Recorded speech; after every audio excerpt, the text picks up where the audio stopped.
అందరికీ నమస్కారం. సాహితీ కౌముది ఛానల్‌కి స్వాగతం. ఈరోజు మనం వీడియోలో అలారం గురించి మాట్లాడుకుందాం. మనమంతా కూడా సాధారణంగా ఉదయం లేవాలి అనంటే మనకి కూడా ఏదో ఒక అలారం అవసరమే. అలారము అంటే గడియారంలో పెట్టుకునే అలారమే కానక్కర్లేదు. ఉదయాన్నే మనకి వినిపించే పాలవాడి పిలుపు కావచ్చు, లేదా కూరగాయల వాడి కూత కావచ్చు, లేదా ఇంట్లో అమ్మ అరుపు కావచ్చు. ఏదైనా సరే. మొత్తానికి మనం నిద్ర నుంచి మేల్కొనడానికి చుట్టూ ఉన్నటువంటి కొన్ని ధ్వనులు మనకి అలారంలాగా పనిచేస్తాయి. మనల్ని నిద్ర లేపుతాయి. మరి చిన్ని కృష్ణుడు ఏ ధ్వనులకు లేస్తున్నాడు? చిన్ని కృష్ణునికి అలారం ఏమిటి? అనే విషయాన్ని లీలాసుకుల వారు శ్రీకృష్ణ కర్ణామృతంలో ఓ 2 శ్లోకాలలో ఇలా చెప్తున్నారు. శ్లోకాలేమిటో తెలుసుకునే ముందు మీరు గనక సాహితీ కౌముది ఛానల్‌ని మొదటిసారి చూస్తూ ఉన్నట్లయితే తప్పకుండా ఛానల్‌ని సబ్స్క్రైబ్ చేసుకోండి. వీడియోని పూర్తిగా చూడండి. నచ్చితే లైక్ చేసి కామెంట్ చేయండి.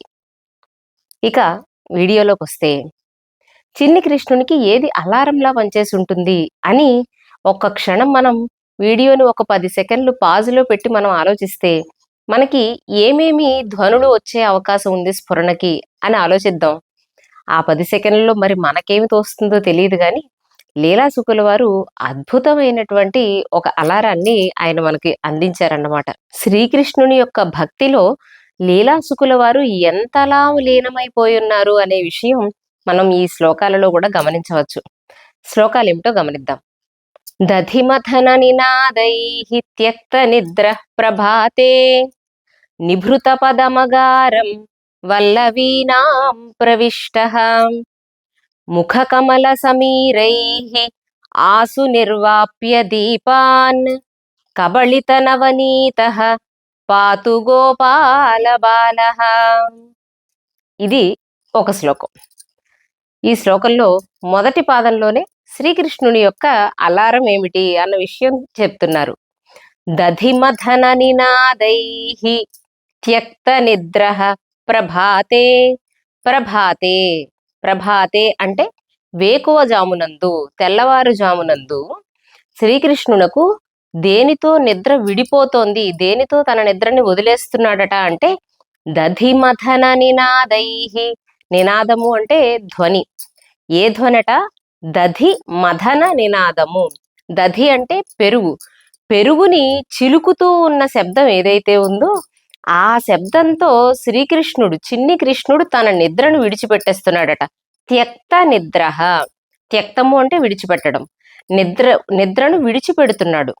దేని వలన అంటే ఇదిగో ఈ అలారం వలన. ఏమిటా అలారము అంటే ఉదయాన్నే ఇంట్లోనూ అలాగే చుట్టుపక్కల వాళ్ళు మొత్తం అందరూ కూడా పొద్దున్నే లేచి పెరుగు చిలికే పనిలో ఉన్నప్పుడు ఆ పెరుగు చిలకడం అనే ప్రక్రియ జరిగేటప్పుడు ఏదైతే శబ్దం బయటకు వస్తుందో ఆ శబ్దం వలన శ్రీకృష్ణుడు, చిన్ని కృష్ణుడు నిద్ర నుంచి మేల్కొంటున్నాడట. దధి మథన నినాదైః త్యక్త నిద్రః ప్రభాతే. నిద్రను విడిచిపెట్టేసి ఎక్కడికి పరిగెడుతున్నట్ట వెంటనే అంటే నిభృత పదమగారం వల్లవీనాం ప్రవిష్టః. అగారము అంటే నివాసము.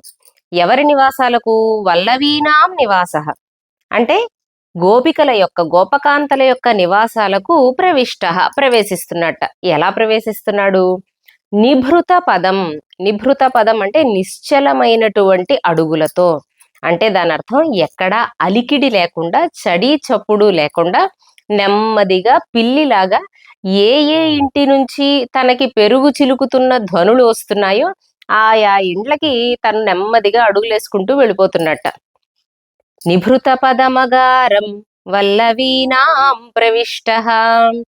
ఆయా ఇంటి లోపలికి ప్రవేశించిన తరువాత ఏం చేస్తున్నాడు అంటే ముఖ కమల సమీరైః ఆసు నిర్వాప్య దీపాన్. ముఖ కమల సమీరైః. ఆయన ముఖము అనేటువంటి కమలము. చిన్ని కృష్ణుని యొక్క ముఖాన్ని దేంతో పోలుస్తున్నారు లీలాసుకుల వారు? కమలంతో పోలుస్తున్నారు. ఆ ముఖ కమలము నుండి సమీరము అంటే నెమ్మదిగా గాలి ఊదుతున్నాడట. అంటే చిన్ని కృష్ణుడు తన నోటితో నెమ్మదిగా గాలిని వదులుతున్నాడు. దేనికోసం అంటే ఆసు నిర్వాప్య దీపాన్. దీపాన్ అక్కడ ఉన్నటువంటి దీపాలను ఆసు వేగముగా నిర్వాప్య చల్లారజేసి, అంటే అక్కడున్నటువంటి దీపాలు ఏవైతే ఉన్నాయో, మరి తను వచ్చినట్టు చుట్టుపక్కల వాళ్ళెవరు ఇంట్లో వాళ్ళు గుర్తించకూడదు గనక, ఇంకా వేకువజాము గనక తెల్లవారుజాము గనక దీపాలు వెలిగించి ఉంటాయి గనక, ఆ వెలుగుతున్నటువంటి దీపాలను చల్లబరిచేస్తాడట తన ముఖ కమల సమీరముల చేత. సమీరము అంటే గాలి. ఆ గాలి ఎక్కడి నుంచి వస్తుంది? ముఖ కమలం నుంచి వస్తుందట. తన నోటితో ఆ ఇంటిలో ఉన్నటువంటి దీపాలను చల్లారుస్తూ ఏం చేస్తున్నాడట? నిర్వాప్య చల్లారుస్తూ. కబళిత నవనీత, కబళిత నవనీత. నవనీతము అంటే అప్పుడే తీసినటువంటి వెన్న. నవము అంటే కొత్తగా, నీతము అంటే తీసినటువంటి. నవనీతము, మరి పెరుగు చిలుకుతూ ఉంటే వెన్న వస్తూ ఉంటుంది కదా, పుడుతూ ఉంటుంది కదా, ఎప్పటికప్పుడు వచ్చిన వెన్నని తీసి పక్కనే ఉన్న కుండలోనో ఎక్కడో జాగ్రత్త పరుస్తూ ఉంటారు కదా. అందువలన అప్పుడే తీసినటువంటి ఆ వెన్నను కబళిత అంటే తిన్నటువంటి వాడై ఉన్న కబళిత నవనీత పాతు గోపాల బాలః, గోపాల బాలకుడైన ఆ శ్రీకృష్ణుడు మనల్ని అందరినీ కూడా పాతు రక్షించుగాక అని లీలాసుకుల వారు శ్రీకృష్ణుని యొక్క, చిన్ని కృష్ణుని యొక్క అలారం గురించి మాట్లాడారు. అలారం మామూలుగా మనం ఏం చేస్తాము? ఏదైనా గడియారంలో అలారం పెట్టుకుంటే దాన్ని కట్టేసి కాసేపు ఆగి లేద్దాంలే అని అనుకుంటాం. కానీ చిన్ని కృష్ణుడు అలా కాదు. బద్ధకం విడిచిపెట్టాలని చెప్తున్నారు. తనకి ఏదైతే అలారం అని అనుకుంటున్నారో ఆ ధ్వని వినిపించగానే ఠక్కున లేచి కూర్చుని ఆ తరువాత పనుల్లో నిమగ్నమై ఉన్నారు చిన్ని కృష్ణుడు అనే విషయాన్ని లీలాసుకుల వారు ఈ శ్లోకంలో చాలా చమత్కారంగా చెప్పారు. ఇక్కడ లీలాసుకుల వారు చిన్ని కృష్ణుని ద్వారా మనకి ఏమి సందేశాన్ని ఇవ్వాలి అని అనుకుంటున్నారు అని అనిపిస్తుందంటే, మీరు మీ పనిని మాత్రం మీరు చెయ్యండి నిబద్ధతతో. పెరుగు చిలకడము అన్న పని వారి బాధ్యత. మీ కర్మలను మీరు ఆచరించండి. ఆ పెరుగు చిలకడం వల్ల వచ్చే వెన్న ఏదైతే ఉందో, ఆ ఫలితం ఏదైతే ఉందో, ఆ ఫలితాన్ని ఈశ్వరార్పణ చెయ్యండి, కృష్ణ అర్పణ చెయ్యండి అని చెప్తున్నారా అని అనిపిస్తుంది. ఎందుకనంటే వారు కష్టపడి ఎంతో పని చేస్తూ ఉన్నారు. ఆ పని యొక్క ఫలితాన్ని మాత్రం తాను తీసుకుంటున్నాడు. ఎప్పుడైతే కర్మల యొక్క ఫలితము మనం భగవదర్పణ చేశామో అప్పుడు ఈ భవసాగరం నుంచి బయటపడడానికి అవకాశం ఉంటుంది కనుక దీనికి వెనకాల ఉన్నటువంటి అంతరార్థం ఇదేమో అని కూడా మనకి అనిపిస్తుంది. దీనిని ఇలా కూడా మనం అర్థం చేసుకోవచ్చు.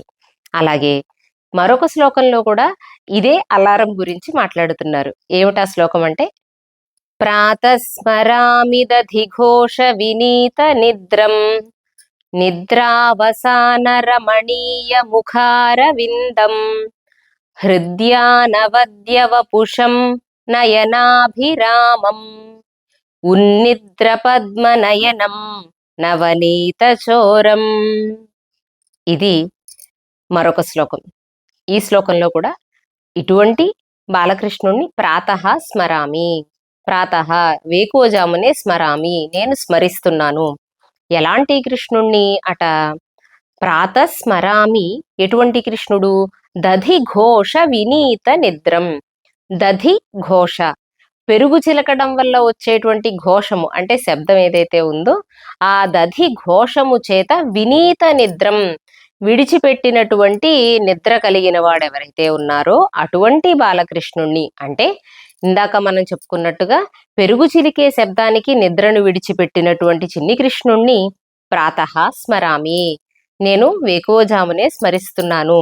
అలాగే ఇంకెలాంటి కృష్ణుణ్ణి స్మరిస్తున్నాను అని చెప్తున్నారు? నిద్రావసాన రమణీయ ముఖారవిందం. అవసానము అంటే చివరికి, అంటే పూర్తిగా ఇంచుమించుగా నిద్రమత్తు వదిలించుకుని లేవడానికి సిద్ధంగా ఉన్నటువంటి రమణీయ ముఖారవిందం, రమణీయమైన ముఖారవిందము ముఖపద్మము కలిగిన చిన్ని కృష్ణుణ్ణి ప్రాతః స్మరామి. చూడండి, పిల్లలు నిద్రపోతూ ఉన్నప్పుడు ఒక అందం ఉంటుంది. వారు నిద్రను వదిలించుకుని కొంచెం బద్ధకంతో ఒళ్ళు విరుచుకుంటూ లేవడానికి సిద్ధంగా ఉన్నప్పుడు ఒక రకమైన అందం వారిలో కనిపిస్తుంది. నిద్రపోతూ ఉన్నప్పుడు ఇంకా ఎక్కువ అందంగా కూడా కనిపిస్తారు. అందుకే పెద్దవాళ్ళు అంటారు నిద్రపోతూ ఉన్నప్పుడు పిల్లల్ని చూడకూడదు అని అంటారు. ముఖ్యంగా తల్లికి మరీ చెప్తారు. అందరి దృష్టి దోషం కంటే తల్లి దృష్టి దోషమే ఎక్కువ ఉంటుంది. అందువలన పిల్లల్ని తేరిపారా అలా చూస్తూ ఉండకూడదు అంటారు. అలా చిన్ని కృష్ణుని యొక్క ముఖారవిందం, రమణీయమైన ముఖారవిందం ఏ సమయంలోట? నిద్రావసాన, నిద్రను విడిపించుకుంటూ చివరి దశలో నిద్ర ఉన్నప్పుడు ఇంకా లేవడానికి సిద్ధంగా ఉన్న ఆ చిన్ని కృష్ణుని యొక్క ముఖార విందాన్ని నేను ప్రాతః స్మరామి, ఉదయాన్నే నేను స్మరిస్తున్నాను. అలాగే ఇంకెలాంటి చిన్ని కృష్ణుడు, హృద్య అనవద్య వపుషం, హృద్యమైనటువంటి మనోహరమైన, అనవద్యము అంటే దోషరహితమైన అంటే పవిత్రమైన, వపుషం శరీరము కలిగిన అలాంటి బాలకృష్ణుణ్ణి అంటే పవిత్ర గాత్రుణ్ణి ప్రాతః స్మరామి, నేను ఉదయాన్నే సంస్మరిస్తున్నాను. అలాగే నయనాభిరామం, మన కన్నులకు చూడడానికి ఎంతో అందంగా ఆనందంగా ఉండేటువంటి బాలకృష్ణుణ్ణి అంటే కనుల విందుగా ఉండే బాలకృష్ణుణ్ణి ప్రాతః స్మరామి, నేను ఉదయాన్నే సంస్మరిస్తున్నాను. ఇంకా ఎలాంటి చిన్ని కృష్ణునిట, ఉన్నిద్ర పద్మనయనం, అప్పుడే వికసిస్తూ ఉన్నటువంటి పద్మనయనం, పద్మముల వంటి కన్నులు కలిగిన అంటే పద్మముల వంటి కన్నులు అంటే తామర రేకులు వంటి, పద్మపు రేకులు వంటి విశాలమైన నేత్రములు కలిగిన చిన్ని కృష్ణుణ్ణి ప్రాతః స్మరామి, నేను ఉదయాన్నే సంస్మరిస్తున్నాను. ఇక చివరికి మరొక విశేషణం, నవనీత చోరం. నవనీతము అంటే వెన్న, అప్పుడే తీసినటువంటి వెన్న, ఇందాక మనం మాట్లాడుకున్నాం కదా. ఆ వెన్న దొంగ ఎవరైతే ఉన్నారో అలాంటి వెన్న దొంగను బాలకృష్ణుణ్ణి నేను ఉదయాన్నే సంస్మరిస్తున్నాను, ప్రాతః స్మరామి, వేకువజామునే సంస్మరిస్తున్నాను అని చెప్తున్నారు. ఇక్కడ నవనీత శబ్దానికి, నవనీతము అంటే అప్పుడే తీసినటువంటి వెన్న అయితే దానిని నవనీతము అంటారు. అలా కాకుండా నిన్న తీసినటువంటి వెన్న అయితే దాన్ని హయ్యంగవీనము అని అంటారు. హ్యః అంటే సంస్కృతంలో నిన్న అని అర్థం. కాబట్టి నిన్న తీసిన వెన్న ఏదైతే ఉందో దాన్ని హయ్యంగవీనం అని అంటారు. అలాగా ఇక్కడ చిన్ని కృష్ణుడు ఎప్పుడు దేన్ని మాత్రమే దొంగిలిస్తాడు అంటే నవనీత చోరం, అప్పుడే తీసినటువంటి తాజా వెన్నని దొంగిలిస్తూ ఉంటాడట. అటువంటి చిన్ని కృష్ణుణ్ణి ప్రాతః స్మరామి అని అంటున్నారు.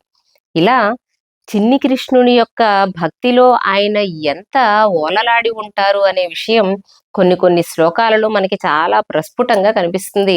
లీలాసుకుల వారి యొక్క భక్తి యొక్క స్థాయిని మనం ఈ శ్లోకాల ద్వారా అర్థం చేసుకునే ప్రయత్నం చేయవచ్చు అనమాట.